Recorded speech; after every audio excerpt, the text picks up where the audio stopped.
Happy Saturday, everybody. I hope you guys are having a great weekend. Believe it or not, prices are dropping. Now, this is a little bit of a surprise to me, and we're going to look at the data and I'm going to show you what I'm seeing. I'm also going to show you a chart that I think might be the most important chart nationally, and I'll even tell you how Nashville is doing within this chart. You got to watch this chart. It really is mind-blowing, and it does show a deviation from trend, which I'm pretty excited about, if I'm being honest. But with that being said, my name is Ethan Flynn. If you are thinking about buying, I love helping people in Williamson County. If you are a cash buyer, I love helping everybody, but truly, unless you're assuming a mortgage, which I just got another assumption under contract, I will keep you posted on how that goes. But unless you're assuming a mortgage or you're paying cash, it really doesn't make a lot of sense to buy in this market. You know, everybody makes their own arguments. That's just my personal opinion. With that being said, without further ado, let's take a look at the data. Okay, first things first, look at this. Price at 463. Now, to remind you guys, 463 is the lowest since March. So if this holds, guys, we're going back to below March levels. And that's huge because if you remember, the low since prices skyrocketed has been 450. Okay, so that's where it troughed in January, February this last year, and then skyrocketed ever since. We almost got up to 480. We hit 478 in July. I had 480. Gino had 478. Doesn't matter. It's very close. And then started dropping again. We've bobbed around, and you can see we bobbed down to 460, then up to 472. But now, I mean, if this holds 463, that's another new low. And are we going to break through that 450 mark? I personally don't think so.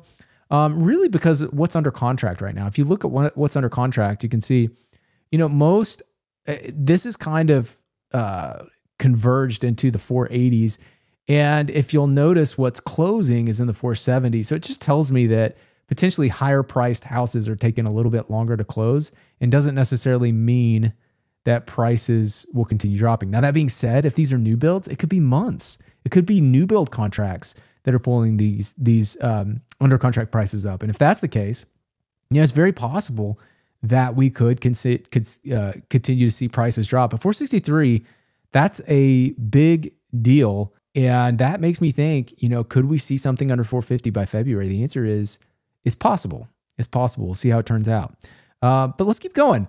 In Nashville in general, when we look at active listings are stable. They're not going up. They're not going down. They've just stabilized at 6,300. Now, the reason that's important is because that's kind of where we were last year.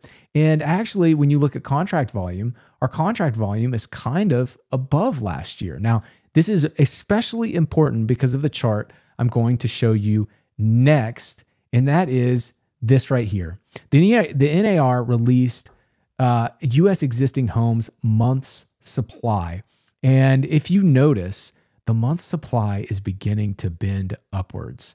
Now, I don't know if this is going to continue. We did have, you know, mortgage rates did start dropping again, and now I've kind of troughed around the 7.3, 7.4, which was, you know, I mean, 0.5% lower than where they were just a month ago. So possible that this thing starts bending down again, but man, look at how unseasonal it is that it's bending up like this. If we continue to see this bend upwards, that would spell, in my opinion, doom for home prices. I mean, it's hard for me to think if you get into the 4, 5, 6s on inventory on month supply. Now, keep in mind, this is month supply. So this is a ratio of active listings to closed volume.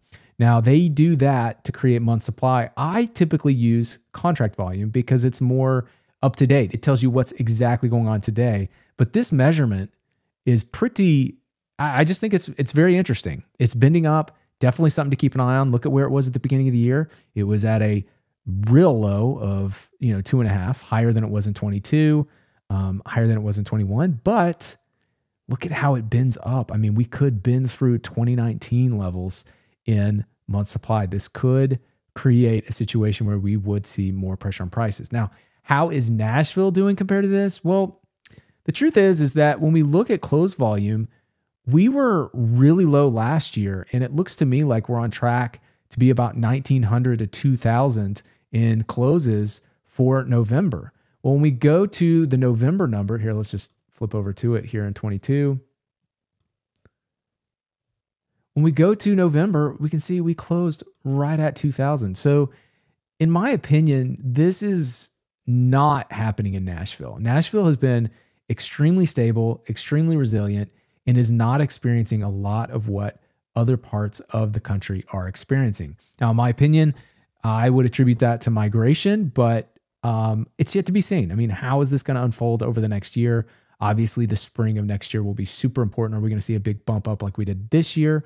Or could we be in the middle of a recession? It's hard for me to imagine if we're in recession that prices are going to continue going up. The other thing that's capping price inflation, at least for now, is new builds. And new builds are not, they are competing with existing home inventory. It's essentially the theme of this year. It's the reason that prices didn't go back up, in my opinion. In a lot of neighborhoods, new builds really put pressure on prices. In fact, I've seen several homes that have sat on the market for well over 3 months because they couldn't compete with new builds and they were refusing to lower their price, either because they couldn't or because they just didn't want to. But new builds are capping price appreciation. Let's keep going. Now, I did want to show you a couple of houses just so you know what's happening in the market.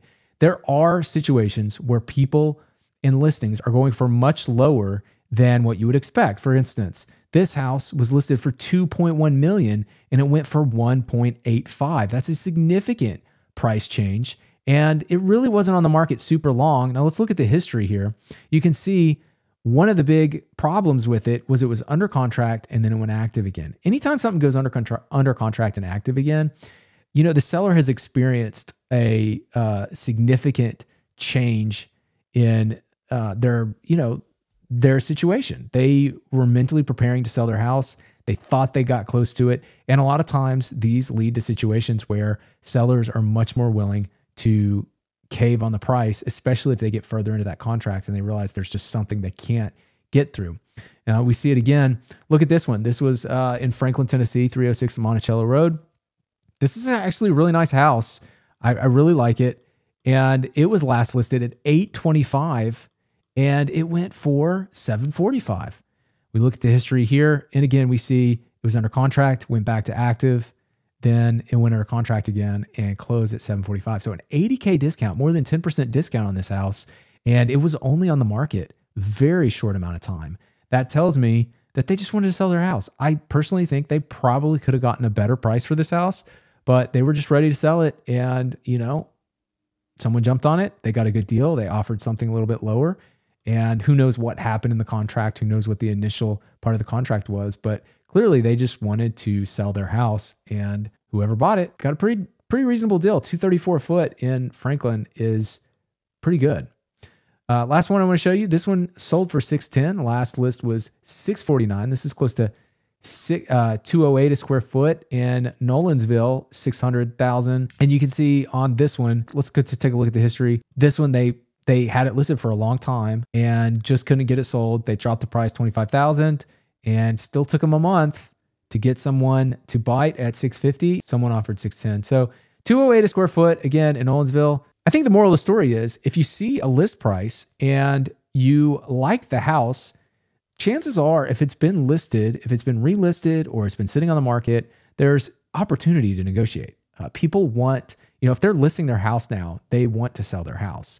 And so because contract volume, like you look in Williamson County, let me pull Williamson County up here. You look at supply here has been extremely stable, but when you look at contract volume has actually been pretty stable too. It bounced back and now it's kind of hovering at the 267. But my point is it's still about 40% down to where it was when it peaked in May. If someone's selling their house right now, they want to sell their house. Use list price. Don't let list price prevent you from getting a house. Offer what you think it's worth. Use some data like sales price per square foot trends, look at rent in that neighborhood, see what's something we rent for. And again, I would never buy a house. I've said this before, but I'm going to say it again. Don't make the mistake of buying a house that you couldn't rent out for more than your mortgage payment. Now, I know that some people disagree with that advice, but the bottom line is if you can rent it out for more than your mortgage payment, you can get out of the house if you need to. Whether you rent it or whether you sell it, you probably have enough equity in it to sell it. But if you don't do that, you will lock yourself into a house potentially. And I've seen that in my comments. People have said, I regret buying a house for that exact reason. They can't rent it. They can't sell it. They're stuck in a house and they don't want to be there. So don't do that. And with that, I hope you guys have a great weekend. Happy Thanksgiving. And I look forward to seeing you next Saturday.